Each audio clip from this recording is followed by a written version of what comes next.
Friends, मैं अंकिता आपका स्वागत करती हूँ वर्ल्ड ऑफ फिजिक्स में। आज हम पढ़ने वाले हैं फोर्स एंड प्रेशर का ही लेसन के टॉपिक, जिसका नाम है स्केलर्स एंड वेक्टर्स। स्केलर्स और वेक्टर्स हम क्यों पढ़ रहे हैं? स्केलर्स और वेक्टर्स क्योंकि ये बेसिक है हर फिजिक्स के हर टॉपिक का। ओके, तो देखते हैं what is mean by scalar. Scalar यानी ए फिजिकल क्वांटिटी जिसको हम मेजर करते हैं only because of its magnitude. Magnitude का मतलब क्या होता है? कोई भी वैल्यू। तो देखो, जितने भी फिजिकल क्वांटिटीज है फिजिक्स में, जैसे कि कोई भी अगर जिस क्वांटिटी को हम मेजर करते हैं उसके वैल्यू के हिसाब से अगर हम उसको डिफाइन करते हैं तो उस क्वांटिटी को हम कहते हैं कि वो क्वांटिटी कैसी है? वो है हमारी स्केलर क्वांटिटी। एग्जाम्पल के साथ इसको और अच्छे से समझते हैं। जैसे यहाँ पे देखो, 1 kg ऑफ शुगर। जब आप दुकान में जाते हो कुछ सामान लेने के लिए और आपको अगर मम्मी ने कहा है कि आपको शुगर लेके आना है, 1 kg ऑफ शुगर लेके आना है, तो आप दुकान वाले से क्या कहते हो? 1 kg ऑफ शुगर दो, राइट? 1 किलो साखर मांगते हैं हम, बराबर है? क्या आप जब शुगर उस शॉपकीपर से मांगते हैं तो क्या आप उसकी डायरेक्शन की बात करते हैं? क्या आप उसको बोलते हैं कि मुझे नॉर्थ डायरेक्शन में शुगर चाहिए? है ना, हंसेगा ना शॉपकीपर आपके ऊपर, बराबर है? तो मतलब शुगर जब आपने 1 kg किसी वैल्यू को जब हमने मांगा शॉपकीपर से, तो हमने किसकी बात की है? उसके 1 kg ऑफ शुगर यानी केजी। 1 kg यानी क्या हो गया? उसकी वैल्यू, मतलब उसका मैग्नीट्यूड। तो ये जो क्वांटिटी है इसकी क्या होगी? आपकी स्केलर क्वांटिटी। वैसे ही टाइम देख लो, जब हम किसी को टाइम पूछते तो क्या हम उसको बोलते कि टाइम कौन से डायरेक्शन में कितने बजे, ऐसा पूछते हैं? नहीं। या फिर अगर कोई हमें टाइम पूछता है तो हम क्या बोलते हैं? 10 बजे है या फिर 8 बजे है, राइट? लेकिन क्या हम उसके डायरेक्शन की बात करते हैं? बिल्कुल नहीं करते, बराबर है? तो टाइम भी कौन सी क्वांटिटी हो गई? आपकी स्केलर क्वांटिटी। इससे हमें क्या समझ में आ रहा है कि ऐसे सभी क्वांटिटीज जिसमें सिर्फ उसके वैल्यू यानी उसके मैग्नीट्यूड की बात करते हैं, वो सब क्वांटिटीज हो जाएंगे आपके स्केलर क्वांटिटीज। फिर देखते हैं वेक्टर क्वांटिटीज। वेक्टर क्वांटिटीज यानी ऐसे क्वांटिटीज जिसमें उसका मैग्नीट्यूड मतलब उसकी वैल्यू का इंपॉर्टेंस तो है, लेकिन साथ साथ में उसके डायरेक्शन का भी इंपॉर्टेंस है। उस क्वांटिटी को हम कहेंगे वेक्टर क्वांटिटी। एग्जाम्पल के साथ देखते हैं, जैसे कि फोर्स। अब तक हमने फोर्स को अच्छे से समझ लिया है। फोर्स क्या करते हैं? फोर्स को हम एक डायरेक्शन में अप्लाई करते हैं। हम बोलते हैं ना कि इस बॉक्स को फोर्स अप्लाई किया। फोर्स अप्लाई किया यानी एक particular amount of force apply किया है, ठीक है? 1 न्यूटन ऑफ फोर्स अप्लाई किया। 1 न्यूटन ऑफ फोर्स अप्लाई किया, लेकिन कौन से डायरेक्शन में अप्लाई किया है?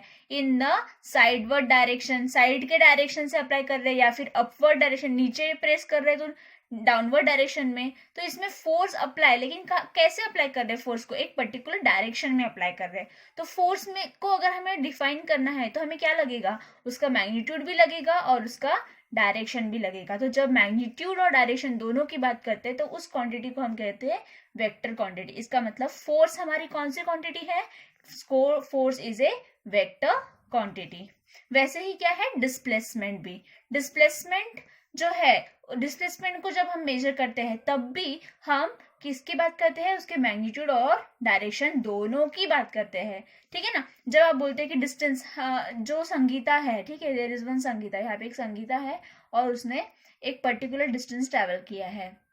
ओके, तो संगीता को अगर बताना है कि वो कौन से डायरेक्शन, वो कहाँ से कहाँ जा रही है, पॉइंट 1 से उसको पॉइंट 2 तक अगर जाना है, तो उसको क्या बोलना पड़ेगा? कि वो नॉर्थ डायरेक्शन से साउथ ईस्ट डायरेक्शन में ट्रेवल कर रही है। मतलब उसको क्या बताना पड़ा? कितने किलोमीटर?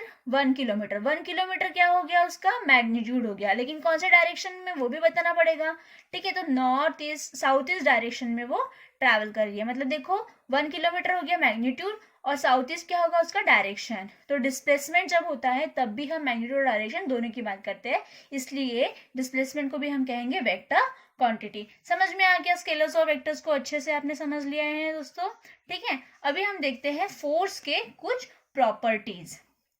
देखो, फर्स्ट उसकी जो प्रॉपर्टी है वो है उसकी एडिशन प्रॉपर्टी। एडिशन प्रॉपर्टी में क्या होता है? कंसिडर करते हैं कि एक ऑब्जेक्ट है, ये एक ऑब्जेक्ट है।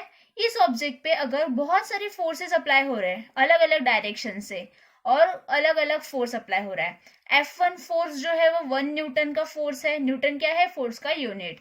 F2 कितना है? 2 न्यूटन फोर्स है। F3 कितना है? सपोज कंसिडर करो कि 5 न्यूटन ऑफ फोर्स है। ओके, तो इस ऑब्जेक्ट के ऊपर, ये जो ब्लॉक है, इस ब्लॉक के ऊपर तीन अलग अलग फोर्स अप्लाई हो रहे हैं। तो हम क्या बोलेंगे कि इसका जो रिजल्टेंट फोर्स है, ये हमें जो फाइनल फोर्स मिलेगा वो क्या होगा, it will be the sum of all the forces. मतलब 1 newton plus 2 newton plus 5 newton, मतलब पूरा इस ब्लॉक के ऊपर टोटल कितना फोर्स अप्लाई हो रहा है।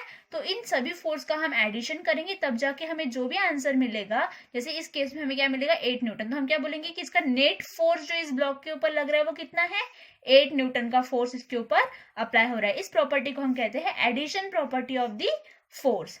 उसी की सेकेंड प्रॉपर्टी है डिफरेंस प्रॉपर्टी। ध्यान में रखना बच्चों, ये जो फोर्स अप्लाई हो रहा है ना, ये एक ही डायरेक्शन से अप्लाई हो रहा है। ये जो फोर्स अप्लाई हो रहा है वो कौन सी डायरेक्शन से हो रहा है, एक ही डायरेक्शन से अप्लाई हो रहा है, इसलिए उसमें क्या होगा, उसका एडिशन होगा। लेकिन अगर फोर्स अपोजिट डायरेक्शन से अप्लाई हो रहा है, ये सेम ब्लॉक लिया हमने, लेकिन अब क्या कर रहे हैं, हम फोर्स को दो अलग डायरेक्शन से, अपोजिट डायरेक्शन से फोर्स अप्लाई कर रहे हैं।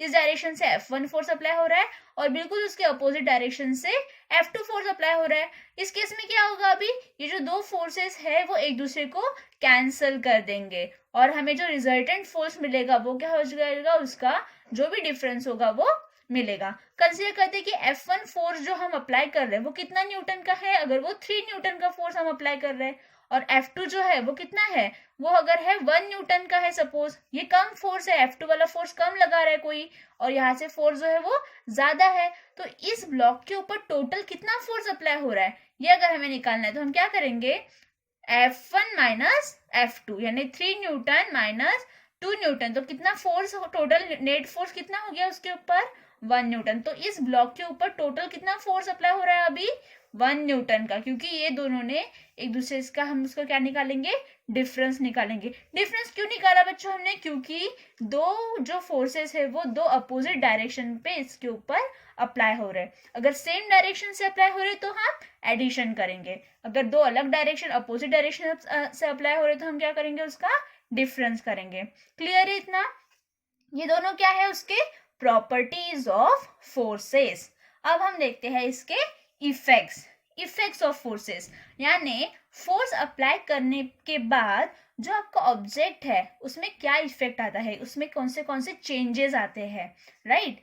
इफेक्ट्स का मतलब क्या होता है, किसी भी ऑब्जेक्ट पे जब हम फोर्स अप्लाई करते हैं तो उस ऑब्जेक्ट के साथ क्या होता है, उस ऑब्जेक्ट में कौन से चेंजेस आते हैं। तो इसको एक बार पहले से अच्छे से समझते हैं, ठीक है। पहला पॉइंट क्या बोलता है हमारा इफेक्ट का, अगर हम फोर्स अप्लाई करते हैं तो अगर कोई ऑब्जेक्ट रेस्ट पोजीशन में है, अगर वो ऑब्जेक्ट रेस्ट पोजीशन में है तो इस ऑब्जेक्ट को फोर्स अप्लाई करने के बाद ये ऑब्जेक्ट मोशन में चला जाएगा, मतलब वो कंटिन्यू मूव करना स्टार्ट कर देगा। जैसे ये बॉल है, बॉल रेस्ट पोजीशन में है, अगर इस बॉल के ऊपर अभी हमने फोर्स अप्लाई किया, राइट, किक किया इसको, तो क्या हो जाएगा, ये बॉल अपने जगह से हट जाएगा, राइट। क्या ये रेस्ट में रहेगा फोर्स अप्लाई करने के बाद, नहीं। हमने पढ़ा था डेफिनेशन में, फोर्स क्या होता है, force changes the motion of the object. तो फोर्स क्या करेगा, जैसे ये रेस्ट में है तो इसको ये मोशन में लाएगा, मतलब फोर्स अप्लाई करने की वजह से ऑब्जेक्ट मोशन में आ रहा है। नेक्स्ट इफेक्ट है हमारा, if force can stop a moving object. पहला क्या था, अगर ऑब्जेक्ट रेस्ट में है तो वो मोशन में आएगा, लेकिन अगर कोई ऑब्जेक्ट मूविंग में है, मतलब वो ऑलरेडी मोशन में है, तो फोर्स अप्लाई करके हम क्या कर सकते हैं, मूविंग ऑब्जेक्ट को रोक सकते हैं। जैसे एग्जांपल देखो, बाइसिकल, सब लोग बाइसिकल चलाते हैं, राइट। तो जब हम बाइसिकल चलाते हैं तो बाइसिकल क्या है, मोशन में है, बराबर है। बाइसिकल कैसे है, मोशन में है फिलहाल, लेकिन जब आप ब्रेक्स लगाते हो बाइसिकल के, तो ब्रेक्स लगाने के बाद क्या हो जाता है, ये जो बाइसिकल है वो मोशन में थी पहले, ब्रेक्स लगाने के बाद क्या हो गया, बाइसिकल रुक गई, राइट। तो फोर्स, ब्रेक्स ने क्या किया, जो टायर्स है उसके ऊपर फ्रिक्शनल फोर्स लगा दिया, तो फोर्स अप्लाई करने की वजह से मूविंग ऑब्जेक्ट क्या हो गया, रुक गया। दूसरा एग्जांपल देखते हैं, अगर एक बॉल है जो कि मोशन में है, तो ठीक है, ये मूव कर रहा है, ऑलरेडी मूव कर रहा है, आप सामने से आए और सामने से आपने उस बॉल के ऊपर फोर्स लगाया, रोकने की कोशिश की, उसको रोका यानी क्या किया आपने, उसको मस्कुलर फोर्स अप्लाई किया है। तो किसी भी मूविंग ऑब्जेक्ट को फोर्स अप्लाई करने से हम उसको रोक सकते हैं।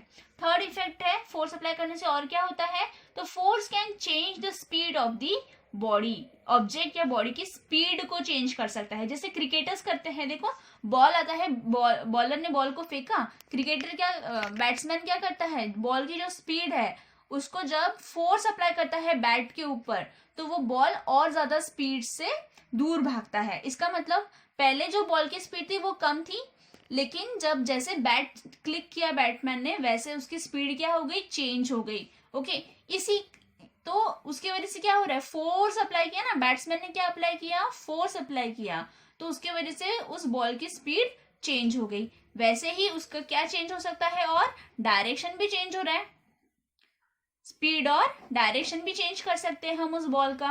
ओके, तो force can change the speed of the object as well as direction of the object. और क्या करता है फोर्स अप्लाई करने से, और क्या होता है, force can change shape and size of the object. Shape और साइज भी हम चेंज कर सकते हैं। अभी इसका एग्जांपल देखते हैं, डव, ठीक है, या फिर क्ले खिलाया है सबने, या फिर डव, मम्मी आटा गूंथती है ना, तो रोटी बनाने के लिए जो आटा गूंदा जाता है उसको जब हम प्रेस करते हैं, प्रेस कर रहे हैं यानी क्या कर रहे हैं, हम उस पर फोर्स अप्लाई कर रहे हैं, तो फोर्स अप्लाई करने से क्या होता है, उसका शेप चेंज हो जाता है। ठीक है, ये आपको अगर नहीं पता है तो क्ले से खेलते हैं सब लोग, क्ले से क्या करते हैं हम, फोर्स अप्लाई करके उसको अलग अलग शेप में मोल्ड करते हैं, तो उससे क्या हो रहा है, उसका शेप चेंज हो रहा है। रबर बॉल, देखो रबर बॉल या फिर स्पॉन्ज जो होता है, स्पॉन्ज जो है या फिर रबर बॉल जो है, उसको जब हम प्रेस करते हैं तो क्या होता है, उसका साइज चेंज हो जाता है। पहले वो फूला हुआ होता है, जैसे उसको हम प्रेस करते हैं वैसे क्या होता है, उसका साइज चेंज हो जाता है। तो फोर्स अप्लाई करने से क्या होता है, शेप और साइज भी चेंज होता है किसी भी ऑब्जेक्ट का। ये सब क्या पढ़े हमने अब तक, उसके इफेक्ट्स ऑफ फोर्सेस। अब देखते हैं हमारा नेक्स्ट टॉपिक। यहाँ पे हमारा फोर्स का टॉपिक जो है वो क्लियर हो गया। अब क्या देख रहे हैं हम, प्रेशर। उसके प्रेशर के बारे में हम क्या पढ़ेंगे, प्रेशर की हम देखेंगे definition, formula and units. So what is the definition of pressure?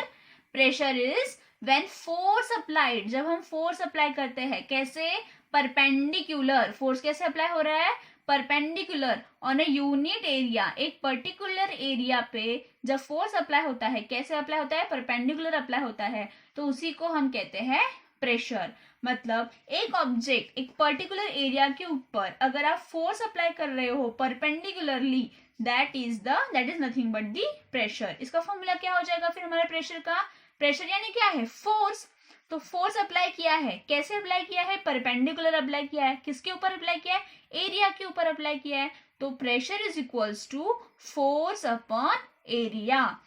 Pressure is equals to what, force upon area. इसी से हम हमारे फॉर्मूले से ही डिराइव कर सकते हैं उसका यूनिट्स भी। कैसे निकालेंगे, देखो फोर्स का यूनिट तो हमें ऑलरेडी पता है, क्या है फोर्स का यूनिट, न्यूटन। फोर्स का यूनिट क्या होता है, न्यूटन। न्यूटन बाबा याद आ गया सबको। और एरिया का यूनिट हमें पढ़ा है मैथ्स में, एरिया का यूनिट क्या होता है, मीटर स्क्वायर। तो हमारा प्रेशर का यूनिट क्या बन गया, न्यूटन पर मीटर स्क्वायर। देखो यूनिट क्या हो गया हमारे प्रेशर का, न्यूटन पर मीटर स्क्वायर, या फिर न्यूटन पर मीटर स्क्वायर को हम पास्कल भी कहते हैं, जिसको हम डिनोट करते हैं PA से। ठीक है, पा मूवी याद है ना सबको, ठीक है, वैसे याद रखना है, पास्कल, P स्मॉल a। तो ये क्या हो गया हमारा प्रेशर का यूनिट।